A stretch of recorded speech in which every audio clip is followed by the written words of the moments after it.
Welcome back, listeners. Today we have a guest speaker episode, and I am particularly excited about this episode because Will and I have never had a true opportunity to sit down and talk about our common interest, which is just everyday self-protection. I'm really thankful for people like Will being willing to start the conversation, which is originally why this podcast started. So, Will, I would love for you to go ahead and introduce yourself to the listeners.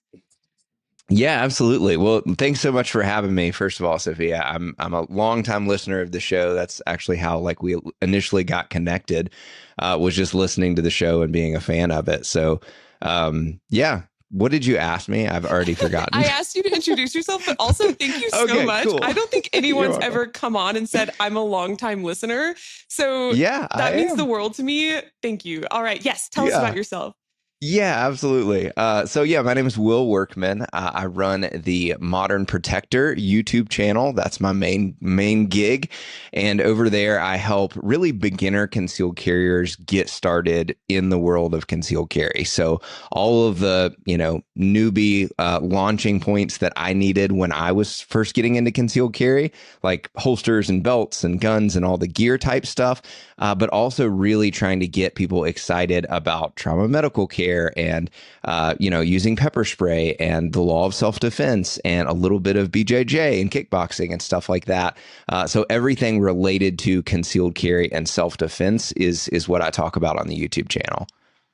I love that. I also, I like how you articulated that. I'm trying to get people excited about trauma care. That's such a true thing. No, absolutely. Like it's you so almost accurate. have to get people pumped up to be like, do you want to be better prepared? If you do, let's talk about, what you can do to do that. I love that. It's really beautiful. I feel like the majority channels nowadays that I see, at least, and to be honest, full confession, I'm not a big YouTube person, which is honestly one of my downfalls when it comes to, I am trying to grow my own YouTube channel and I don't have a lot of reference for what goes into it. So I've kind of just been trying to figure it out along the way. But, there are so many channels out there that are like, come with me to shoot this super expensive gun, like 1,000 rounds through it, and let's review it, and then the average consumer who's like, I don't even know what that gun is or how that applies to myself as a concealed carrier,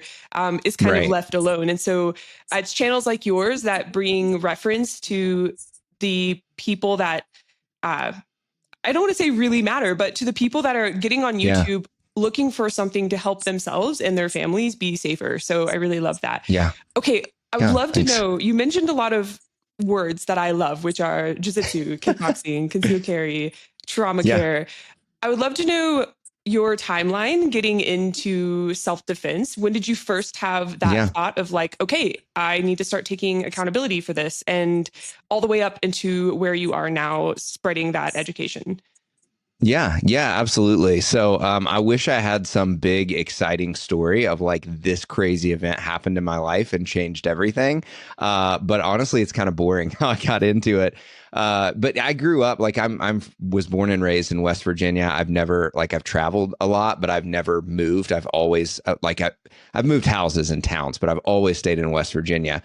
And so I grew up like hunting and fishing and just, doing outdoor things. So I grew up around guns and particularly like shooting rifles and shotguns.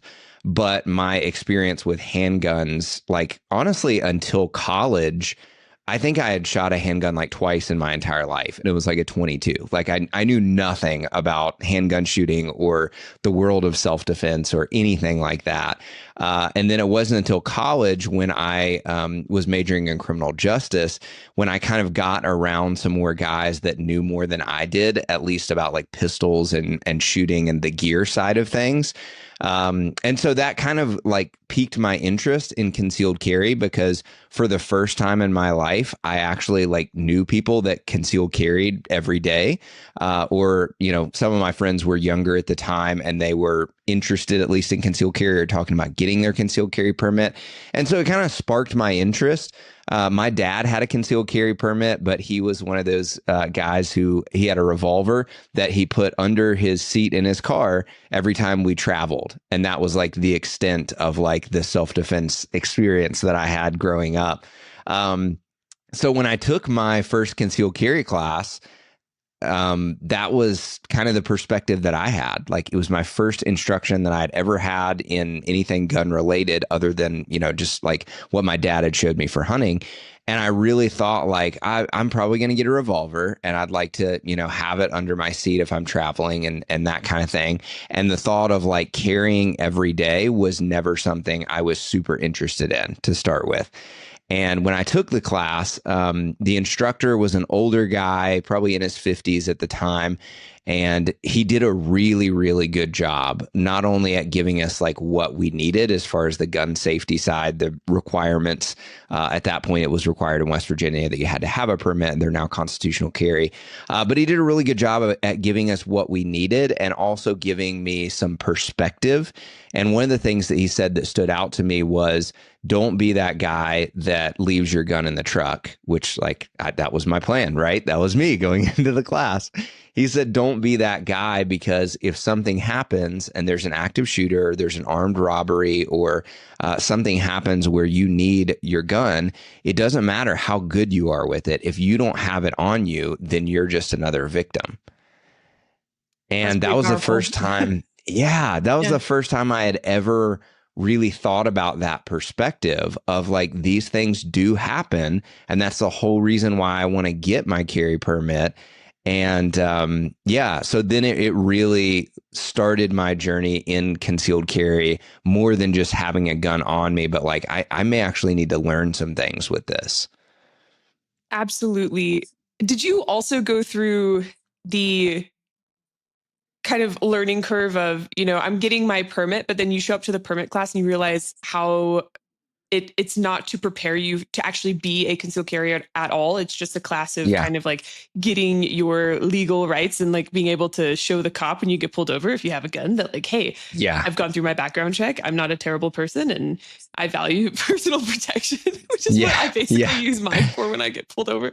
But it's crazy how like a lot of people take that class thinking it's going to prepare them for everything, and it's really just like kind of a permit. Right.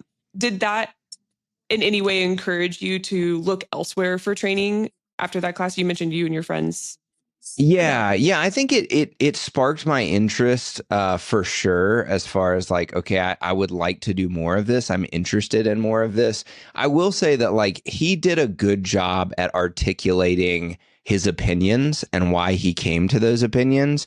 And like, I've taken a lot of classes at this point. I've interacted with a lot of instructors, some really good, some not so good. And I think that honestly, like he was a really good instructor and was exactly what I needed for that class. And that's not always the case with a concealed carry class. But that he did a good job at kind of getting our feet wet with, here's some things you need to think about and may need to pursue further. I wish I could say that I turned around from there and immediately like invested in better training and better gear. But it definitely took me some time to get to that point where I was willing to do that. Would you say it's also that you didn't really know what you didn't know?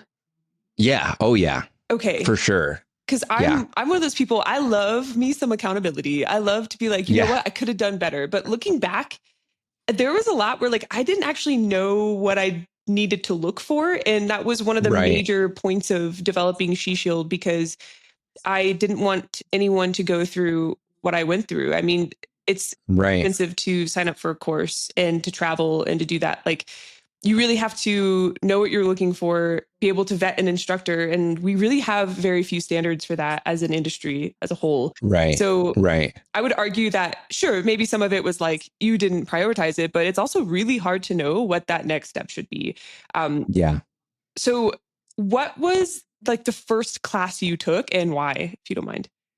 Yeah. So actually the first class that I took after my concealed carry permit was years later. So I got my concealed carry permit when I was 21. I got married right after that.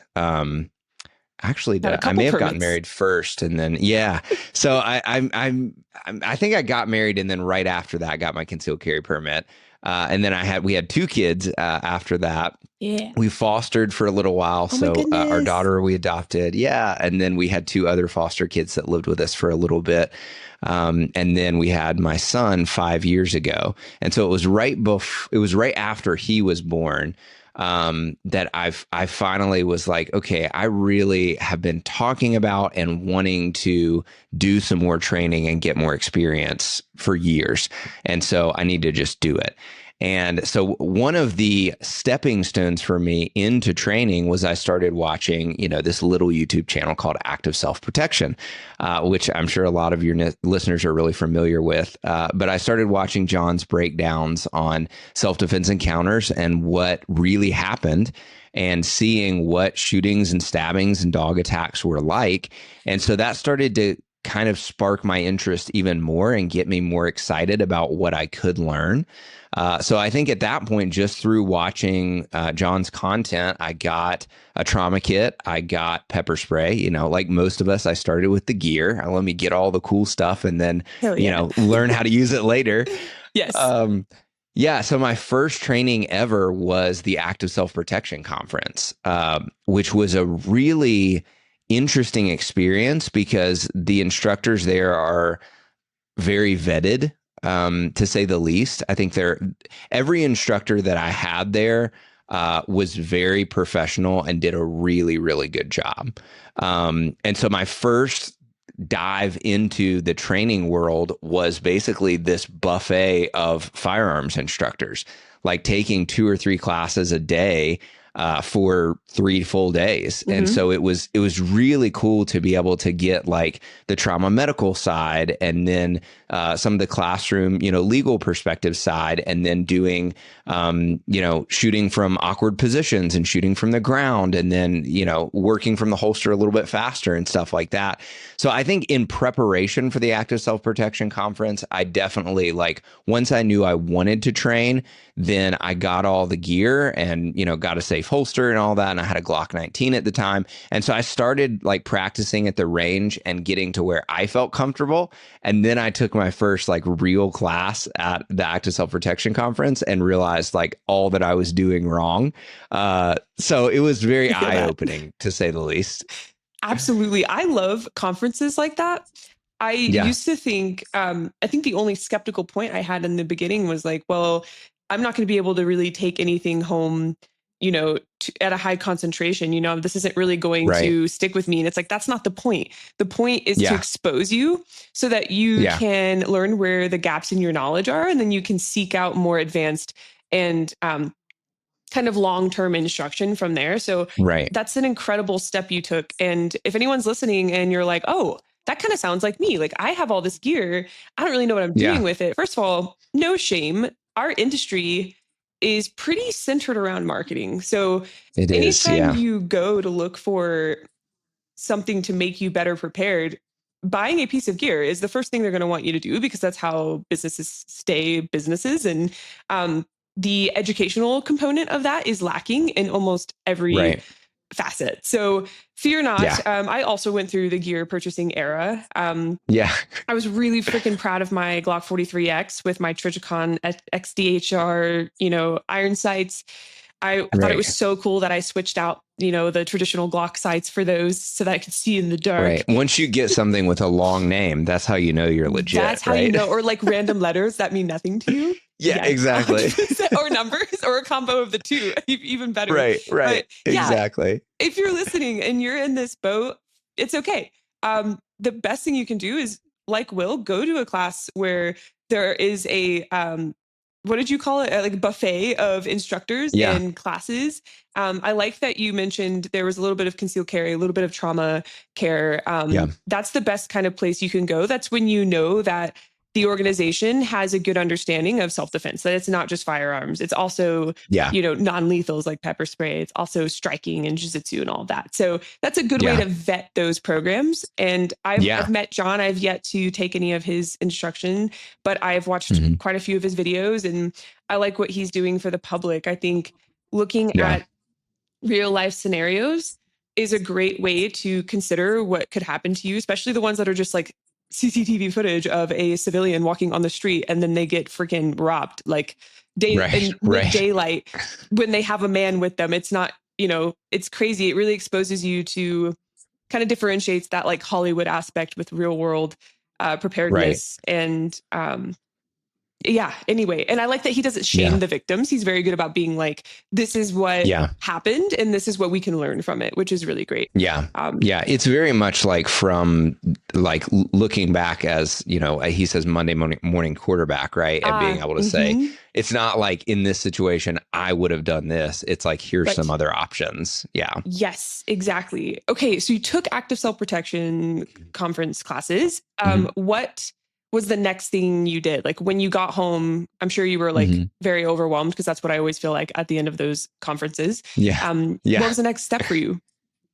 Yeah. So really, like you hit the nail on the head when you said like you go to the conferences and you learn all of these things, and it's not about being able to like remember everything you ever learned, but it's finding those like clicking points in the classes that are like, okay, I know that this was a struggle for me and this is what I need to work on and this is what they told me I need to improve on. Or you're like, I know that, you know, after 1,000 rounds, this belt didn't work for me, or I need a better holster or whatever. Like even the gear things, like you learn from that experience. So yeah, that was the next thing for me, was just to come home and actually start applying those things and be like, oh, I actually need to grip the gun this way when I practice. And I need to, you know, draw the gun this way, and I need to stop locking my elbows out and stop being so stiff and all of those things.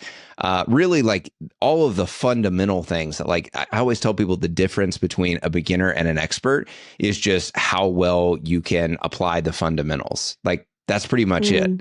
We're all just trying to pull the trigger well. We're all just trying to see the sights or the dot well. We're all just trying to grip the gun the right way. Like there's no difference. It's just how well you can fine tune those things to get the results that you want. And that only comes through getting the training and instruction and then applying yourself through practice at home. So that's pretty much what I did. I came home, started practicing, did that for probably a year or two, and then had a friend that was going to church with me that he was at that point one of the only guys that I knew that I could take to the range. And he, like, this sounds really vain, but like he really not only kept up with me, but challenged me. Like we would be practicing and doing like draw to first shots and running bill drills and stuff. And it would drive me crazy that like I could bring newbies to the range and be like, oh, here's how it's done. And then I'd shoot with him and I'd be like, yeah, he's always faster than me. Like it killed me. I love that. But yeah, our friendship really started with that, with figuring out, you know, let's try these things, let's run these drills. And then I don't even remember how, but one of us found online that about 45 minutes away, they were doing IDPA matches. Beautiful. And so I looked at, I didn't even know what IDPA was at the time, looked into it and realized that like what always kept me away from USPSA is I didn't want to buy all the fancy gear. I was like, I've already spent enough on my concealed carry stuff. And so then when I figured out there was a competition that you could just use your concealed carry gear, I was like, man, this is it. Right. Absolutely. And, yeah, so we drove the 45 minutes and I shot my first match and I did pretty terrible. I mean, it was, it is what it is. Is a lot of mental, takes up a lot of mental bandwidth. I was actually quite surprised when I shot my first and really only IDPA match at this point. Before you go on, would you mind explaining to the listener just your understanding of what IDPA is to kind of orient them if they don't know what it is? Sure. Yeah, absolutely. So I'm going to embarrass myself because I don't even remember what it stands for, but it's something defensive pistol. I know defensive pistol is in there. Is it international? I think so. International Pistol Association. There it is. Like I said, we should just say that confidently. It is the International Defensive Pistol Association. That's it for sure. Okay. But yeah, I, from what I understand, I've never shot USPSA, but from what I understand, it's fairly similar, except that like when it started, they really wanted to give the perspective of like, this is more like, I don't know, they work hard to at least give a persona in the beginning of each stage that like this could be a self-defense scenario, I guess. We could talk a lot about that, but right, it's kind of one of those.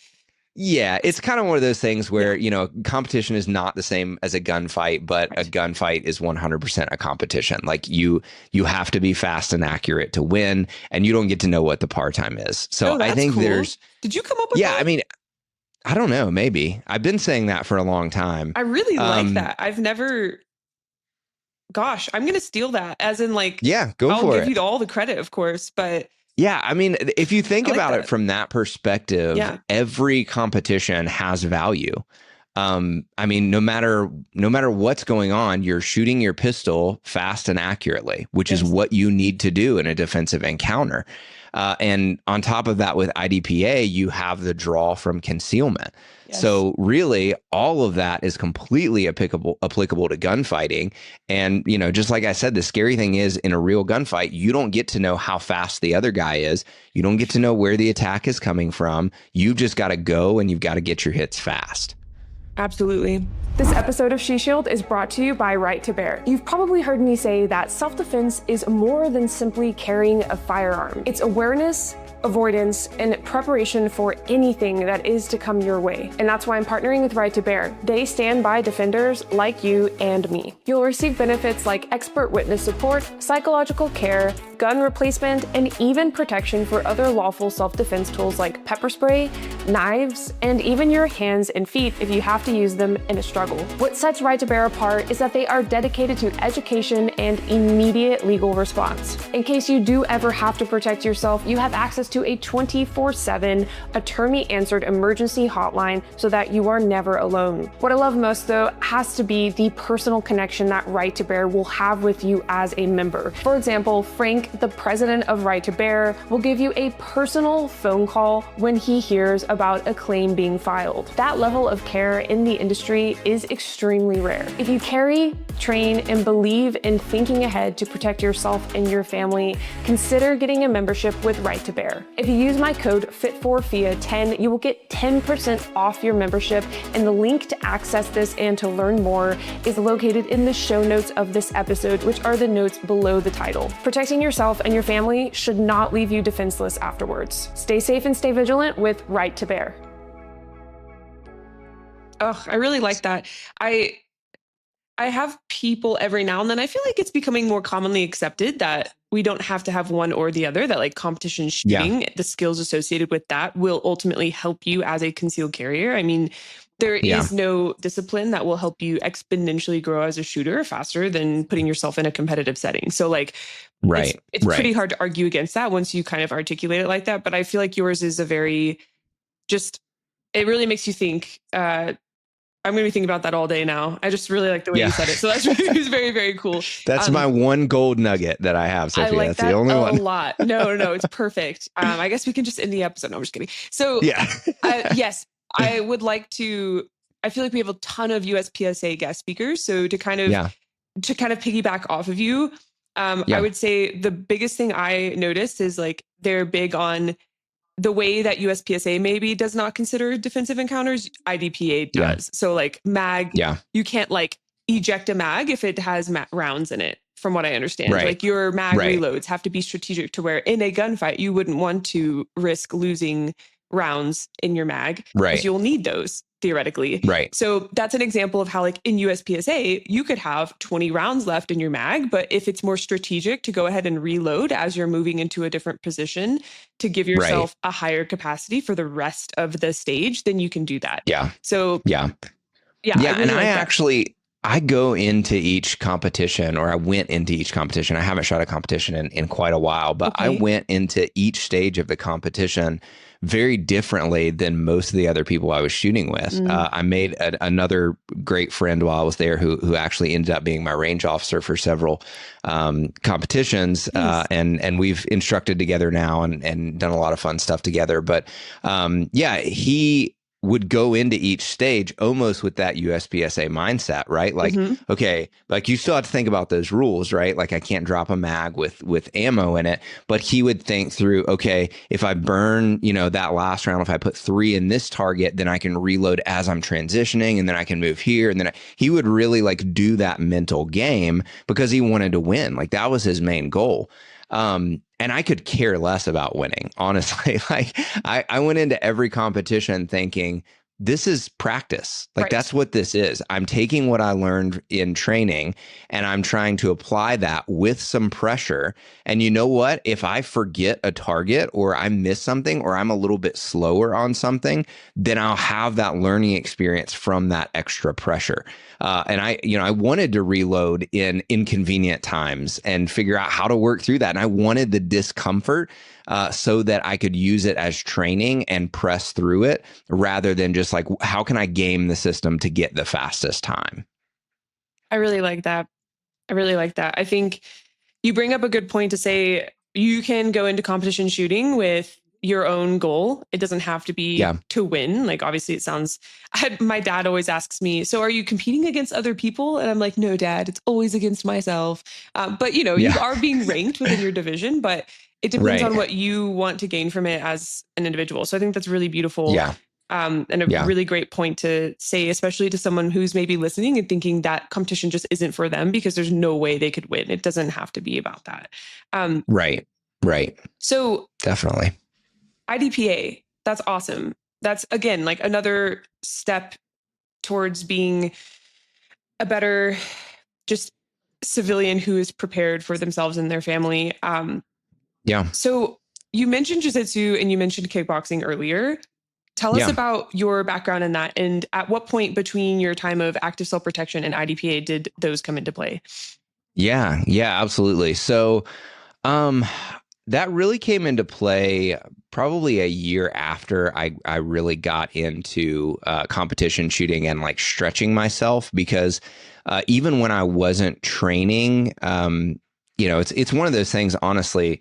You hear competition shooters or law enforcement officers or instructors talk about, oh yeah, I flew out here and trained, and I flew out here and trained, and I went over here for 2 weeks and trained, which is like awesome. But like, I'm like married, 3 kids, like, trying to live life. Yeah. And that's not always practical for, everyday people. It's like to save up $500-600 to, take a really good 3-day class and then save up $300 or $400 for hotels and food and all of that. Like that might be like a once or twice a year thing for you. And that's okay.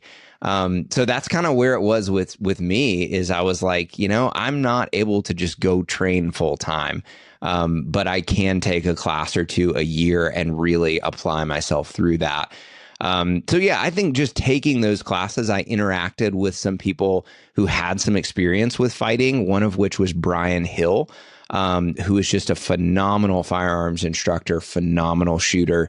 But he got his start very differently than most instructors, in that he comes from the perspective of a coach because he trained MMA fighters for a long time. So taking his classes, like the way he talked to me, the way he built confidence, the way he, encouraged you to try new things, like all of those things just really resonated with me and made me a much better shooter. And he's really like become a mentor to me. I've been able to assist and instruct him with a couple of classes, which has been awesome. But I think he was the one that really sparked my interest into Brazilian Jiu-Jitsu. And I just kept hearing people talk about, like, John Correa always talks about Brazilian Jiu-Jitsu, and really like there's no substitute for having time on the mat. So I just like most things, I probably talked to my wife for a year about like, I really want to do jiu-jitsu. I really want to do jiu-jitsu. That would be really fun. I wish that, I could go do that. And so finally, I guess she just got tired of me talking about it. And so then for Christmas, I guess it was two years ago, or maybe it was last year, she just paid for 3 months of Brazilian Jiu-Jitsu at a gym just right down the road. So she was like, you know what, just go do it. So I was stoked. I was so excited to just get started in this. And I fast forward a little bit through my fitness journey, I guess. When my wife was pregnant with my son 5 years ago, I gained 40 pounds just because, I was an encouraging husband and I wanted the nacho fries from Taco Bell too. Of course. So I after he was born, I was like, I've got to do something different. And so I've never been an athlete in my life. And I started lifting and started running and got in decent shape. Wonderful. And so I felt pretty good about like, I'm not going to, go in there in the worst shape of my life and make a fool of myself. And boy, was I wrong. Like no matter how good a shape you think you're in, like starting out in jiu-jitsu, it just kicks your butt because it's like you're using muscles you've never used. Right. But again, I went into that with a perspective different than most people in that, like, I don't care about, what belt I'm working towards. I don't care about, rankings. At that point, I was like, I don't even care about working towards a competition. I just want to get experience for self-defense. I want to be comfortable on the mat with controlling somebody, with, getting someone off of me, all of those things. And I fell in love with it, not only for the self-defense side of it, but for the fitness side and getting to know the guys and girls that were there and being able to just get experience on the mat. It's a big time community sport. It is. I mean, this is not an excuse, and I feel almost embarrassed to admit this, but like, whatever, let's be vulnerable and might as well share things, I guess. Moving on. I'm going to move soon to do I want to share? I guess I'm moving locations. Going to move. Yeah. I'm going to move. Speaking of self-protection, going to move soon. And I've been shopping around in the area I'm currently in Utah for different jiu-jitsu gyms. I've tried out 2 so far. I know a whopping 2. But I know I'm moving in like a month. And there's a part of me that's like, I don't want to get close with any jiu-jitsu community because then I won't want to move. And it's kind of made it hard to want to just go to like a one-off class. The school I do want to go to, though, I'm really excited to join, is the Jeremy. And I don't mind saying this because, it's a very like prominent school out in near kind of like Sandy, Utah, but it's Jeremy Horn's school. I recently learned who he was. He's a friend of Craig's, apparently, of ShivWorks. So that's a really big like green light for me. And so I'm excited to do that. And there's something called combative jiu-jitsu. Have you heard of this before? I don't think so. Okay, I'm going to be so honest with you. I don't know if this is real. Like I've looked it up like one time. Sounds really fun. It sounds great, right? So I don't know if I've told you, I've said this on the podcast so many times. But I've broken my nose 5 times. I've had 2 reconstructive nose surgeries. Cannot get hit again. Have definitely caught an elbow from like a sister tickling me or something, which really sucks. But so I'm definitely a little bit deviated already, but can't get hit badly. And so I believe I was told like, hey, you should check out combative jiu-jitsu because you can wear like a helmet when you're fighting and you can have striking. And I was like, hell yeah. But that's something I really want to look into for like the 2026 year, to start prepping for that into like 2027, like maybe start taking competition a little bit more seriously. I'm just an insane person with goals. I tend to like overstretch myself. Like I'm going to Shotgun Worlds. I'm trying to achieve a higher class in USPSA. And then I also want to get into combative BJJ. So I'm trying to figure out my balance. Of course, naturally. So with that said, I like what you said, like the people around you, like it's one of the things that will keep you going back to jiu-jitsu. If you're like, the worst part about it is the dignity loss, right? You will get your dignity back, fear not. But like, you do lose it a little bit. I went to a Muay Thai class not too long ago and I was like, oh, I got this. Like I went to fight camp, like it's all going to come back to me. It kind of did, but I was so out of breath. I was like the last person on the mat. We had to do 50 push-ups as a warm up. And I like refused to do like girl push-ups because I was the only girl, or one of 2 girls in the class. So I waited until I finished out my push-ups. And like at one point the class was waiting on me and I was mortified. I was like, you've got to be kidding me. Like I hate this. But of course, by the end of it, we're all like high-fiving, saying thank you to each other. Like it's this really great place where people who are like-minded and that they want to take responsibility for either their health or self-defense or whatever reason they're there, come together, no matter what your background is, like male, female, age, ethnicity, work, income. You're all there to achieve the same kind of like growth. So it's really beautiful. And also props to your wife. That is a baller gift. It is. Yeah. Oh my gosh. If anyone's listening and you're like, your partner's been talking about jiu-jitsu, this is your sign. Like get them a 3-month pass, get them a 1-month pass and a gi or something. Yeah. Nothing's wrong with that. The hardest part, anything like martial arts is the same as like going to the gym, like to lift, right? The scariest part is just going the first time. And then once you do it and you're like, oh, no one actually cares how good I am. Everybody's just here to improve. It changes your perspective completely. Absolutely. I love that. And are you still currently training?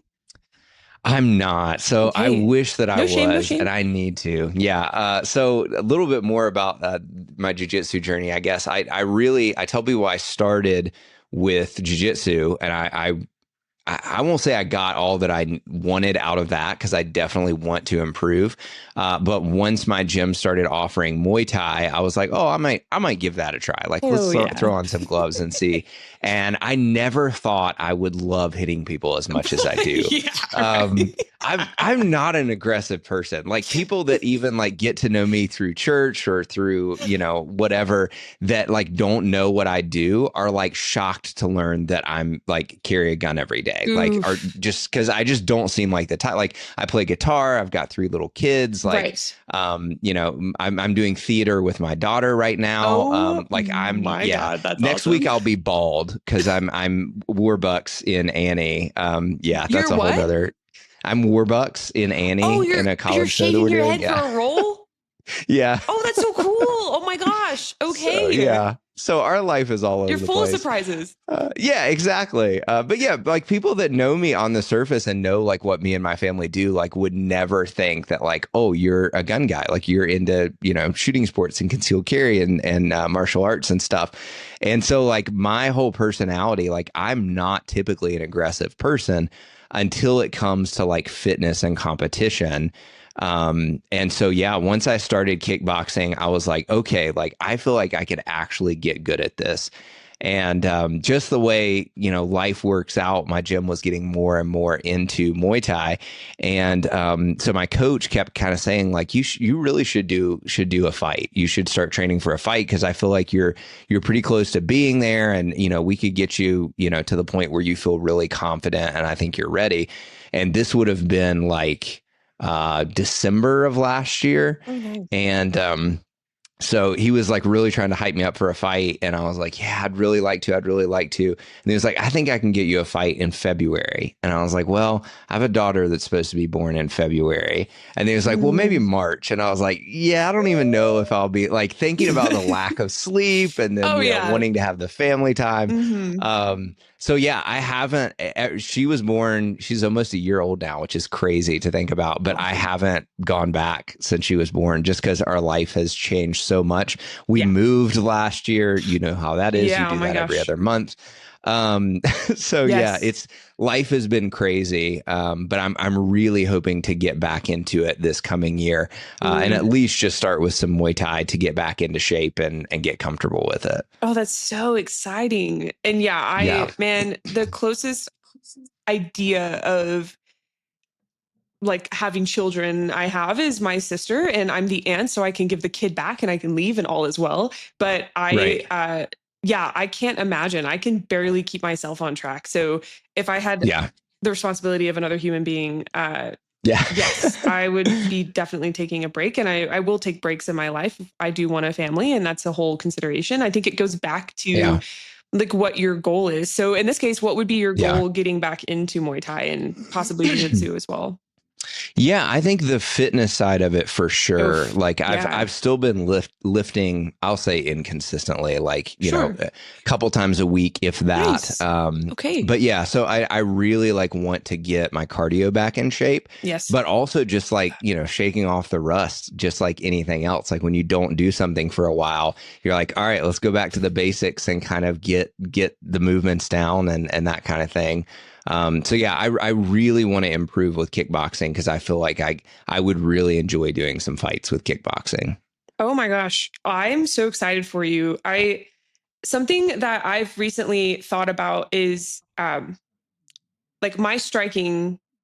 I've never wanted to lose my striking, which means I've never wanted to lose that kind of like muscle memory of like timing with strikes, like at least like just a combo of like a jab cross, but open palms, of course. And then I have a set of like elbows and then a couple knee strikes and certain kicks that I train regularly just to keep those like that motor memory there. Yeah, that's great. And so to me, like that's my goal when I get on a bag. I work combos that are the same combos I worked last time. I like 3 specific combos that I can repeat every single time I train. It's kind of that principle of like learn one kick and do it 1,000 times rather than learn 1,000 different kicks one time each.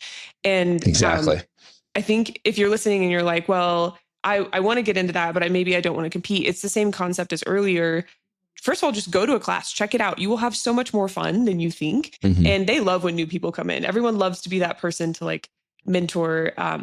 And same for men and women. I've had people before be like, well, it's because you're a female. It's like, no, it's everyone. Like I've observed it my whole life of like that community really wants to bring you into like what they're doing. They want you to drink that, that healthy Kool-Aid. So, that's really exciting. I'm really excited for you. To those listening, I know we're coming up on time to jump over to your channel.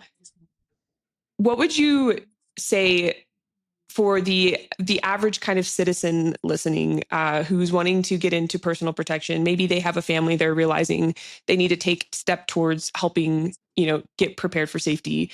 What kind of template would you give someone who's looking to get started and doesn't know where to start?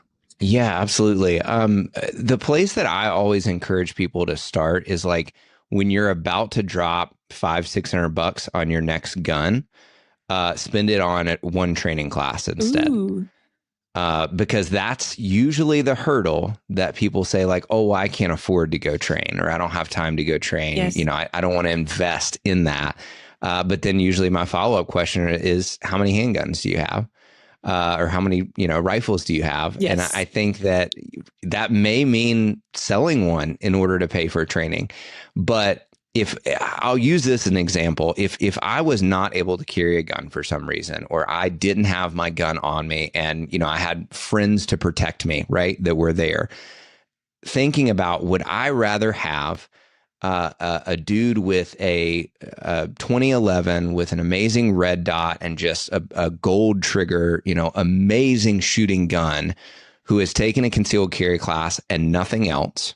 Or would I rather have a friend defending my life with a cheap, crappy high point who has, 60, 80 hours of training experience? Like, think about that. Absolutely. That perspective really changes things, because you're talking about defending your life. And so does the gear matter? Yeah, maybe 10%, but the other 90% is how well you can apply those fundamentals, and how you can use those tools and skills that you have to protect yourself. So I think skills are so much more important, and just spend the money and start somewhere. Even if you have to sell a gun, even if you have to wait to buy a gun and use that money, whether you start with something like jujitsu or Muay Thai, or start with something kind of on the athletic side, if you're more geared that way, that's great. Or if you really just want to start with the gun stuff and go take a, handgun 1 and 2 class, but spend the money on training to get that experience, because you will gain so much more out of that $500-600 with the training you can get than just with buying a new gun. I love that. That was awesome. I usually ask my guest speakers before they go what they want to leave the listeners with, but I think that's a solid place to close the loop on. And I want to have you back on sometime to talk about kind of more like the family aspect. That's something I really can't relate to. I live alone. And so I would love to have you back on for a specific episode about that. Before you go, though, please tell us about your channels and why someone might want to visit your channel, which will be linked in the show notes. So fear not, you can just scroll under the notes below the title of this episode and you can check Will out some more. Yeah, absolutely. First of all, thank you so much for having me, Sophia. It's really, I'm thrilled to be here. So my main channel is The Modern Protector. And really, if you're interested in all things concealed carry, then that's kind of the main hub. So I talk a lot about gear. I compare a lot of gear, and especially like related to carrying a gun comfortably in dress clothes and gym shorts and sweatpants, like how to do that safely, to where you can still practice and train and have a good setup no matter what you're wearing. So I help people with that a lot, with the carry aspect, and we talk about pepper spray and trauma gear and all that good stuff. And then my second channel, which I just started last year, is just called Self-Defense Encounters. And I break down real world self-defense videos of shootings, stabbings, gunfights, dog attacks, robberies, to really figure out what we can learn from those real world experiences experiences and how to apply those to our lives to concealed carriers. So that's my 2 channels. If you're into, concealed carry and self-defense and want to improve yourself, then those are great places to start. Heck yeah. Wonderful. Well, I will have both of those linked in the show notes. And I actually didn't know about that second channel. So that's my bad. I should have done more research, but I will look into that as well. That's really exciting. And maybe we can even have like a crossover where we kind of look at some videos together. That's something I'm wanting to do more of. But guys, we need to pop over to Will's channel. Thank you so much, all of you, for listening. Thank you, Will, for coming on. This has been an awesome conversation. I told him we haven't had enough discussion of like I don't want to say average. I just mean like average citizen, and that you're not trying to be a GM in USPSA and you're not trying to be a world champion, MMA fighter kind of thing. So this is where the podcast kind of originated, and it's something I want to continue to have. So I really thank you for bringing that perspective on. And guys, thanks for listening. If you can take a moment to hit the subscribe button, turn on the notifications, follow the podcast. That really helps us get out there, and rate it if you can. If you don't want to rate 5 stars, feel free not to rate. I'm just kidding. All right, guys, we'll see you in the next one, and goodbye. Awesome. Stay safe and stay vigilant. Meant to say that. All right, bye.